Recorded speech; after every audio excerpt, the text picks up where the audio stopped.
Why am I never satisfied? Why are we never satisfied? Well, it's a good thing that you're not, because that's the way that we feel the motivating force behind all development, both in the physical and in the spiritual hidden causative level of nature. Anything that we feel as movement, from moving to some other part of the world to the subtlest shift in an inner attitude, happens only because this force has made us so uncomfortable and unable to fulfill our desires in our current state that we begin to feel a need for a greater satisfaction that we calculate must exist in that new situation. And we move just that far and no further. A person doesn't even move a finger or scratch their nose if not for this calculation. How to get the maximum amount of pleasure for the minimum amount of effort. It is the E equals MC squared of the ego.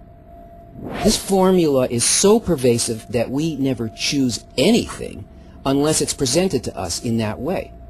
We only choose between what we consider to be painful or pleasurable, and we always choose pleasure. Either an immediate one or a big enough one in the future that we're willing to pay for with a little bit of suffering. But pleasure does not exist in and of itself. There has to be something opposite to it in nature before it can be sensed. We never experience anything as its essence, only by comparison. We feel light compared to darkness, warmth compared to cold, pleasure compared to pain. If there's nothing opposite to it, there is simply no sensation. Pleasure is actually the meeting point between a need and its fulfillment, and the greater that the need is, the greater the experience of pleasure. So why is it that pleasure always disappears? You know what it's like when you're a little hungry. You start thinking about what you could eat. Maybe a pretzel. Yeah, okay, maybe later. But the hunger keeps on growing. Maybe I'll have a couple of hot dogs. No, a whole pizza. No, I know, a steak, a big sirloin. Vegetarians, please substitute a tofu loaf from your imagination, with a baked potato and all the condiments imaginable. And then when dinner finally comes, you could eat a steak so big that it needs its own area code. And that first bite is pure ecstasy. And the next bite is wonderful. The next bite is good.